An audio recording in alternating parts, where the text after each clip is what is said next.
Yesterday at Kyle Field, War Eagle ended up waving their white flag. Terms were negotiated, treaties were signed, tears were cried on both sides. Auburn is left wondering, where do they go from here? And in my opinion, A&M's left wondering the exact same thing, but for a wildly different reason. We are somewhat in uncharted territory. The story throughout the Maroon community has been that we are cursed. You've heard the stories, right? We couldn't win the big one away. If a team was ranked, no way that's happening. That's been smashed. We go to South Bend, we get a big one. What if Ted Cruz is in attendance for a game where a Texas team is being played? No way that team wins, right? Yeah. Well, he was in attendance at South Bend. Second curse, smashed. Then, yesterday, game day, clean sweeps us, picks A&M across the board to win. A&M wins 16-10, y'all, and the curse is lifted. Leave no doubt. It's time to just put that aside. Cast your battered Aggie syndrome out the window. It's got to go. Thanks for joining me here on Aggie Central. I could not give you a raw reaction yesterday. I was just simply too wiped out from tailgating. I get to Reed Arena at noon on Friday, set up trailer, set up tent, get things ready for tailgating. I'm back at Reed Arena at 3 a.m. putting a brisket on, trying to get that sucker ready for lunch. Lunch comes, we eat, we get sat down to watch this game. And so doing a raw reaction yesterday after that game, after I'm wiped out, just not possible. So here I am to give you an unfiltered reaction. So no shots pulled, no Kool-Aid, just pure reaction. So all that was the story that was happening outside of X's and O's, outside of being on the field. The story on the field has been and is, at this point, A&M found a different way to win. A&M found a different way to win, something we didn't know whether or not this team could do. We got the win at South Bend, and so here we are thinking to ourselves and proud that we have just found a way, any way. Well, really what happened was they went out and they just went and did it again. They found a completely different way. We thought the offense was the strength. Maybe it still is, but that wasn't what the deal was on Saturday. Offense is 1-1. Now the defense is 1-1. Auburn was held to 177 total yards, 18 of 33 through the air, and 3.8 yards per pass. Listen to some of these stats, y'all. Listen very closely to some of these stats. They are, jaw dropping. 3.8 yards per pass. We ran the ball for like 4.4 yards per carry. Our rush average was higher than their pass catching average yards per each one. They had only 9 first downs all game. 9 first downs. I think even one of those, of course, there was a lot maybe they got from penalty, but it didn't. 9 first downs from their offense. They didn't get a single first down on third or fourth down. No first downs on third or fourth down. They were 0 for across the board. They had 2.2 yards per rush. And I'm sitting here wondering, like, who's got the rush D? I thought we kept hearing about their rush D all week. Maybe I'm wrong about that. Cam Coleman, their star wide receiver, 18 total yards. Their second guy, who Cam Coleman's supposed to be the best, but Eric Singleton Jr., I mean, at this point, maybe he's their number one. He had 56 yards himself. Great. Not a great total, but I mean, at least he's doing his thing. He had one catch that was for 37 yards that left the remaining 18 yards that he was able to get. So he had the one catch on Will Lee to get most of that yardage of that 56. What an amazing effort. I think at this point, I'm going to have to say this. There was a lot of controversy over the summer, but I think Jay Bateman has to get a hat tip on this one. Don't you? I mean, effort like this, let's be fair. Let's sit on it and let's wait. It's just a hat tip. He hasn't been crowned king or anything like that. He's not getting an extension. I'm not trying to go that far with it. But hat tip. Hat tip for the guy. Why? We are 35th in total defense and climbing. We're 13th in sacks. 42nd in rush D, 49th in pass D. Those two, not great, but they are climbing. But we're getting some good production in some areas that are really making a difference. We're 10th in third down conversions, 20th in tackles for loss. So what I want to say at this point is, with all this being said, the epitome of what this defense is doing at this point is to mention Des Rick's ascendance. This needs to be studied. On Saturday, this guy had 3 tackles, all solo. He has 1 pass defended. I think he's got 3 on the year. These are things that I could not have dreamt would be possible in my wildest dream. After last year, after the way he played against USC, the way this guy has turned things around, something's happened. Some conditions have been made right somewhere on that defense or within this program and its culture to allow for something like that to take place. So all props to Des Ricks for turning that around. And again, hat tip for Jay Bateman. He's doing something pretty good so far with his defense, okay? So what I want to say right now, before this game, the way I talked about this game was I was wondering, after they played OU, how was that going to affect them? Were they going to be emotionally drained or were they going to be ticked off? Figuring that out was going to be the key to knowing how they would play. Now, I picked them fairly close. My model had it like 29-27. I went ahead and picked like 31-24. Now, I'm not so much on, trying to nail down numbers as much as I am kind of more of a spread. So I'm not trying to give myself a whole lot of credit for that, but about a 6-point spread was right where I was at. In my prediction, it was 7. Okay, I'll take that. I will absolutely take that. But my point with all this is to say that that was contingent on the idea that we would probably end up getting a lot of fight out of Auburn, not an emotional down. They didn't play well, but the effort was there from what I could tell the entire time. So we got Auburn's best shot. This was a lot of controversy or a lot of topic for conversation this last week for me as well on the Twitterverse, X, whatever you want to call it, and the idea that when we played Notre Dame, we got a lot of shine for that. We got a lot of credit for that. Well, if Notre Dame was to go out this last week and say lose to whoever, it was Arkansas this last week or Purdue the week before, would that mess up our shine? My thought was, well, yes, it would mess up our shine, but from a national perspective, what people were going to say, to me, it would not have changed whether or not we played a top 10 team in Notre Dame. So what I'm saying to you this way, and I felt like Auburn should have been ranked coming into this game, no matter. I mean, just who doesn't look at the way they played Oklahoma and think they really should have won that game? And if they come in here 4-0, of course Auburn would have been ranked. Anybody should have been able to see that. So they came in ticked off, whether they were ranked or not. What did Auburn play like? I'm not going to say they played like a top 10 team. They certainly didn't do that. But did they play like a ranked team? I think they did. And I know their offense looks pretty anemic at times, especially with Jackson Arnold just not knowing what to do in large part.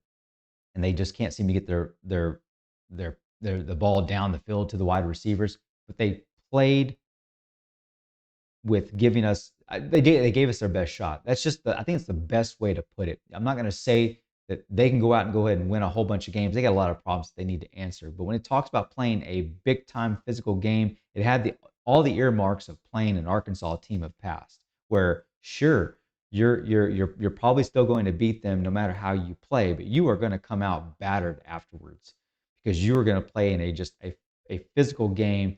And in this case, it's not quite that rivalry game, but they want the win, right? They want the win. And so it's like that rivalry game where it's just going to be close no matter how far apart the teams actually are.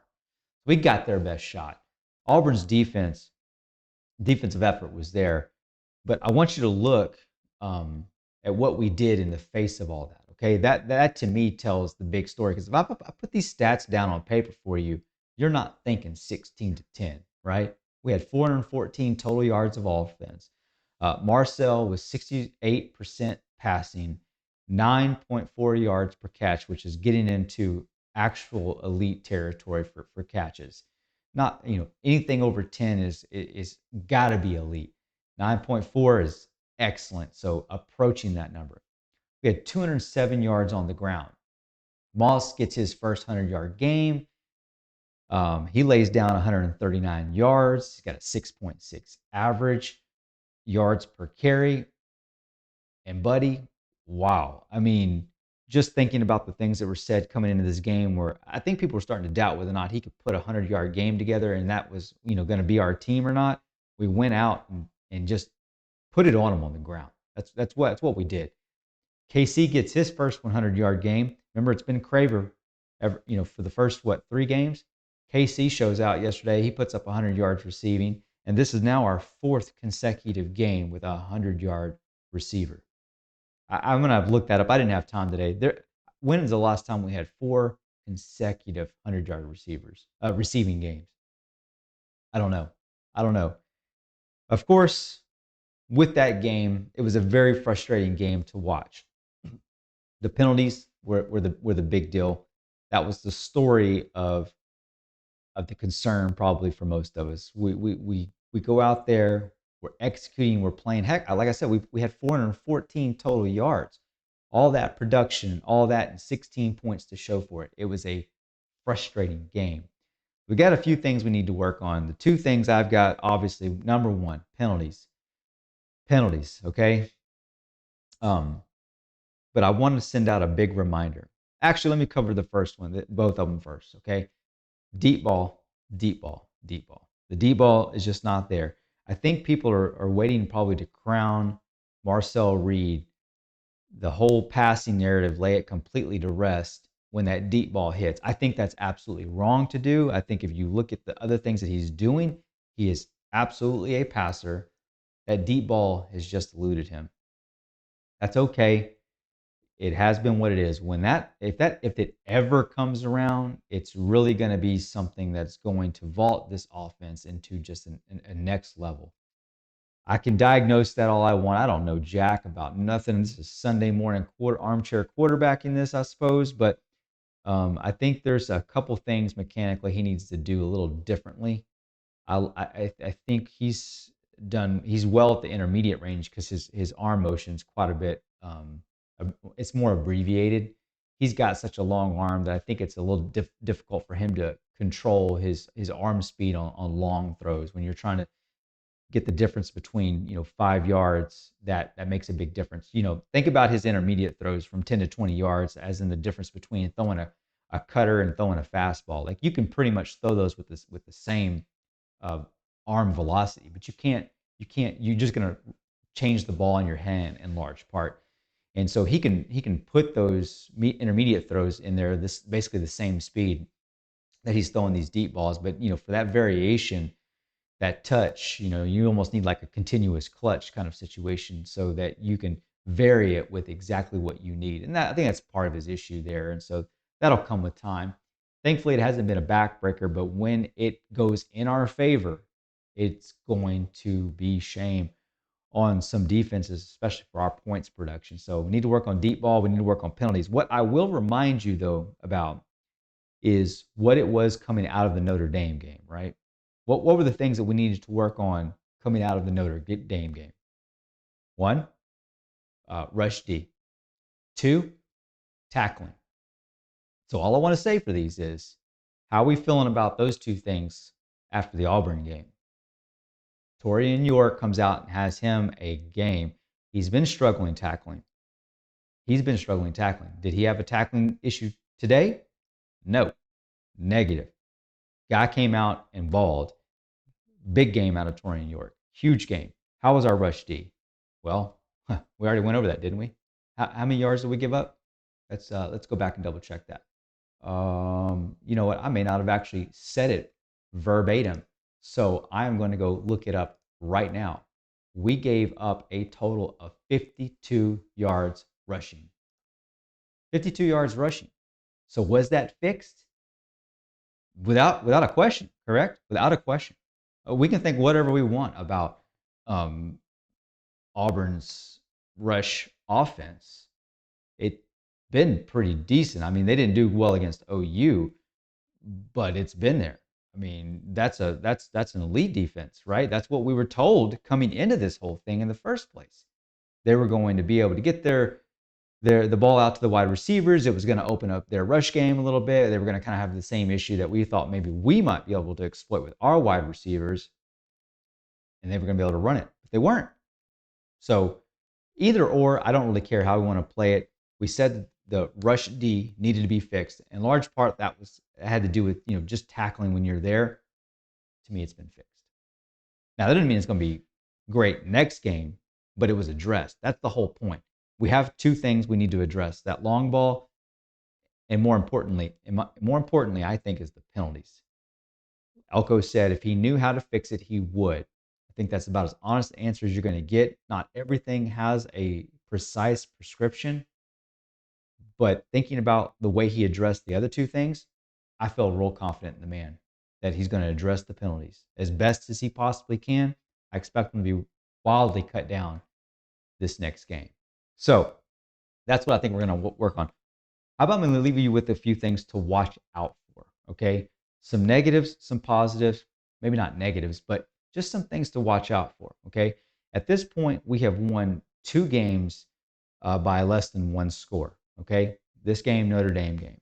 So we need to keep that in mind. Winning one possession or 1 score games doesn't always continue to fall on your side. It is important that we continue to put up some points and play defense well enough that differential is spread apart. We were kind of doing that for most of this game, right? And then we gave up the interception, and then they scored, right? And that buffer is kind of what I'm talking about, where we're able to give up some plays like that when they happen and be able to weather that storm. So it came down really to their last drive, whether or not they were going to be able to go down and get a score, and force us to come down and do one more and have enough time left. So 1 possession scores. This one ended up being that. Thankfully, for most of the game and the critical time frame for scoring through that 3rd quarter and early 4th, we were in pretty good shape. Okay. Turnovers. Turnovers are something that can flip a game so quickly. We had only won this game. That's good. Had an opportunity for a couple more. Those turnovers, they flipped the field, and that was some of the issue with Notre Dame when they got a couple of quick scores where we were wildly outgaining them, especially in the first half. But the game wasn't in our favor at that point because of the short fields. We're coming up on a game with Mississippi State. They just played Tennessee. It's a very close game throughout. I got a lot of thoughts on that. We will cover them in the preview, but I do want to mention that Mississippi State benefited from, I think it was 5 turnovers whenever I looked. So thinking about how good we thought Tennessee has been, had a pretty good game against Georgia, and here they are, Mississippi State, who's been a team that's really been in the bottom of the SEC for quite a while, and for most weeks so far this year, 5 turnovers, and they are in this game. They nearly beat Tennessee. So turnovers could be a thing that take over a game where we're just not firing on all cylinders. And that's kind of my third thing to watch out for, those games when we're misfiring. Okay. Now that could have been the Auburn game. Now, what about an Apollo 13 kind of situation, right? Where you have this master alarm go off and you're like, that's the glitch for this mission. And then, whoa, the oxygen canister just blows out your side panel. And here you are in a whole other situation. It's possible that this was our misfire game. It's also possible we could have additional misfire games. We need to limit those, of course. Those are things to watch out for. And turnovers and penalties have a lot to do with games that are misfires. It could be, though, that we just stop executing as well as we have been. That turns into what the misfire looks like. So, last thing I want to point out is, I think, something to watch out for. We've been pretty good inside 5 yards. When we're in the red zone and we're coming down and we're inside the 5-yard line, we've been pretty good because the recipe there has been Moss. And having Moss makes a big deal. We had a lot of the struggles last year when we didn't have Moss, and we didn't have anything creative inside the 5-yard line as well. It was really just hammer you. And here we are doing this with Daniels. Okay, that's been fine. But what are we doing inside 20 yards? That looks like we're starting to have some struggles there. We had a real high red zone conversion rate coming into this game, and that dropped somewhat significantly, or at least noticeably in this game. We're just having a few different issues that were, and it's penalties, part of it's penalties. However, it doesn't, just the play calling just doesn't look like it's very creative to me, and it's just kind of struggling. It's not really there. So watch out for this. I would imagine it's going to be something that's on our radar. That 20 to 5 yard range that we've got is something that I think we're going to need to address to make sure we can get into that range where we're back to our strong suit with Moss cramming the ball down their throat. Well, we got to get down there, got to hold off the penalties, of course, and find a little bit more production down low when we're in that range. So on the good side of things, the positives to leave with are we had 3 touchdowns called back. The one to Craver, I thought was a for sure thing. I could not believe it. We have Reed Adams, like 5 yards down the field. And I mean, it's just, this kind of stuff doesn't even affect the game, honestly, in that particular situation. So the rule is the rule.